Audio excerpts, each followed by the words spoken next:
Hey, good morning, everyone. Glenn Kellaway from the basement. It's the start of another week. Hope everyone is having a great day today. Um, this is kind of a follow up to a video I did a month or so ago where I got my beautiful wife, Lynn, to choose the records. She gave me a list of probably about 20 artists' favorite songs or whatever, and from that I picked 10 of them.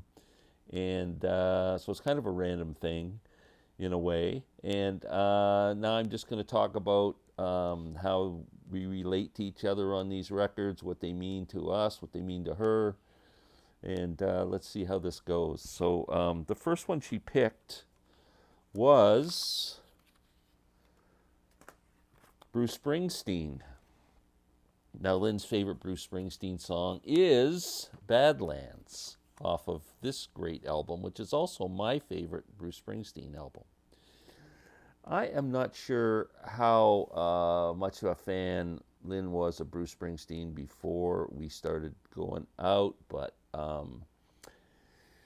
shortly after that, I think within a couple of years, early 90s probably, that Bruce left the E Street Band and he made those two albums, something Touch and the other one. There was two of them. They came out simultaneously. He toured with that band that he'd put together. And when he came to Toronto, I took Lynn to see the show. It certainly wasn't as good as seeing the E Street Band, but it was still a pretty good performance, and I know she enjoyed it. And after that, we saw Bruce probably 3 times together after that with the E Street Band, and always a great time. We always had fun doing it, always look forward to seeing him. Probably the greatest live performer I've ever seen. And yeah, just so Bruce, we certainly share a love of Bruce Springsteen. Next, this is kind of a weird one, I guess, is Béla Fleck. Whatever happened to my Béla Fleck record? Here it is here. I pulled out this because I think Lynn probably likes the song Flight of the Cosmic Hippo because they kind of get the audience going with finger snaps and stuff like that. It's kind of a fun tune. It's very strange that Lynn would be a fan of Béla Fleck and the Flecktones because that's kind of little acquired taste music, I guess you could say, but she is, and we've seen Béla. We turned into like Fleck heads. Together, Lynn and I drove from Toronto to South Carolina to see Béla Fleck and the Flecktones. We have seen them in the Boston area. We've seen them in New Hampshire. We've seen them in Buffalo. We've seen them in Rochester. We saw them in Oberlin, Ohio. I don't know how many I'm missing, and how many countless shows in Toronto. And yeah, so I you gotta love a woman who loves Béla Fleck. That's all I gotta say. Next, Jimmy Buffett.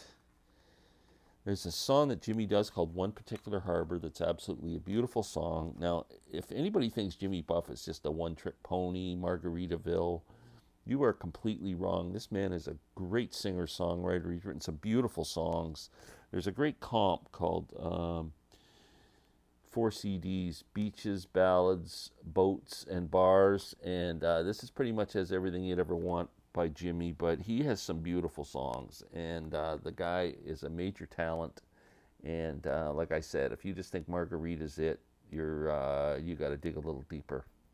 Great. So I think we saw Jimmy Buffett live. You haven't lived, well, I guess too late now, but you hadn't lived unless you'd been to a Jimmy Buffett concert. We used to go down with the whole family, Lynn and I and her daughters, and we would get some kind of island type stuff, some leis and colorful stuff, and put on. The whole crowd is just nuts. I think everybody's so hammered by the time the show starts. Like, it's just the party of the year. It's like Mardi Gras in one day going to a Jimmy Buffett concert. It's absolutely the most fun you could ever have, and we have some great memories of going to see Jimmy together. I forgot to pull this record. My apologies. The Beatles. Lynn's been a Beatles fan, the same as me. It's been going on since, let me see if I can fix this. I didn't realize that was going on. I hope it's okay. Lynn has been a fan like me since she saw them on the Ed Sullivan Show. She has her story too about where she was and who she was with, her cousins, I think, watching the show. And grew up, buying the Beatles pencil cases and all the little toys and gadgets, and big fan. And when we got married, our wedding song is Here, There, and Everywhere. So I was going to pull Revolver, which isn't one of Lynn's favorite albums because she hates the song Taxman, believe it or not. But big Beatles fan.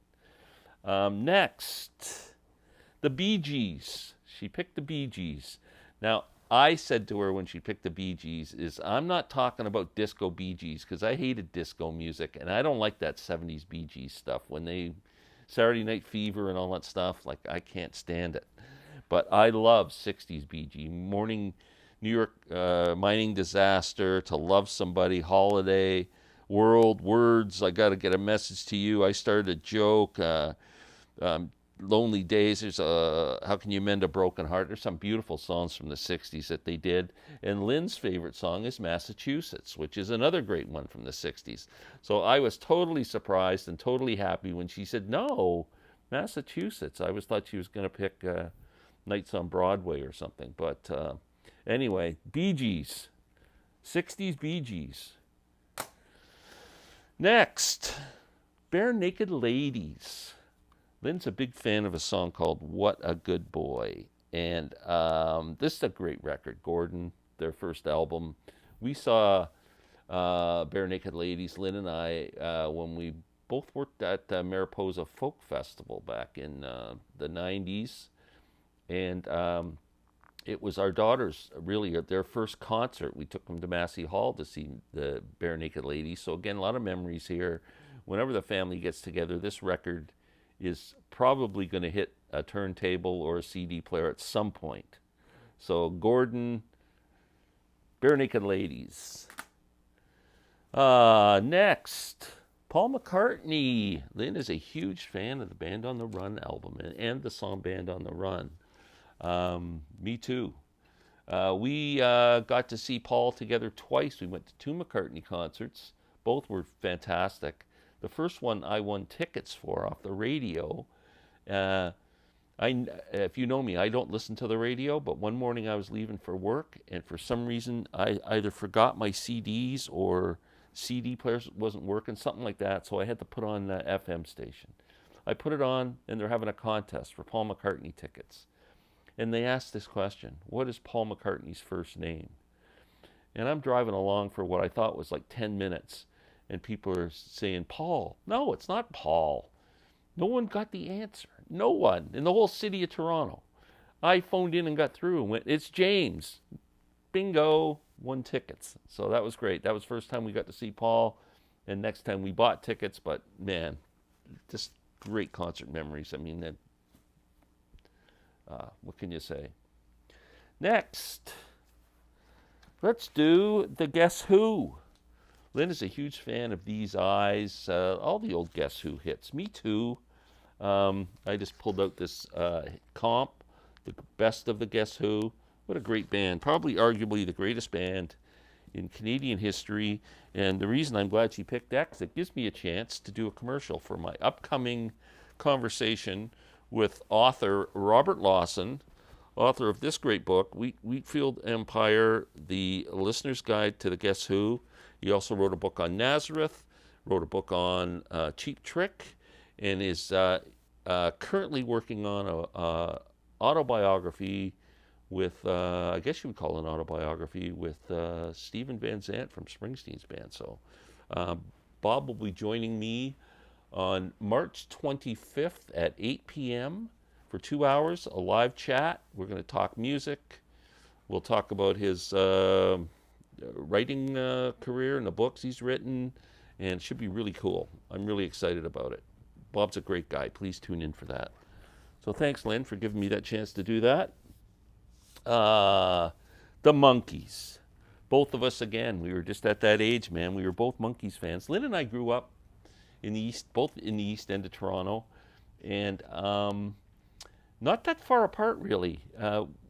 She worked at a mall that was close to my house. We'd never met or anything, but it was just funny that we eventually end up together. But in growing up, not that far apart. Anyway, Monkees fans, both of us huge Monkees fans.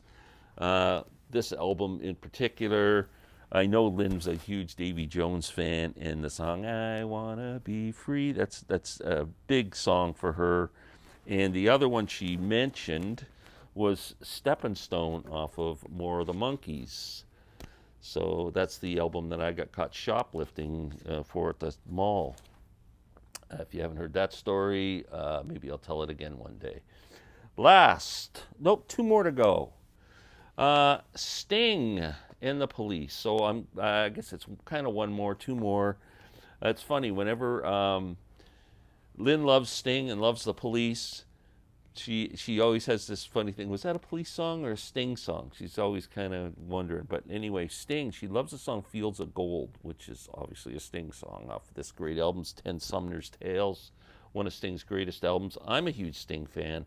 I think the man's great. I would love to see him in concert and never have. The Police I always liked, never loved. And Lynn's a fan. I have become a huge fan now, one of my favorite bands. And I do have this comp, which was courtesy of one of my, not comp, but a box set from one of my viewers sent me this as a gift. It's an amazing box set of all their studio albums, plus an album of extras, or a CD of extras. I know that Lynn is a huge fan of Every Little Thing She Does Is Magic. She loves that song.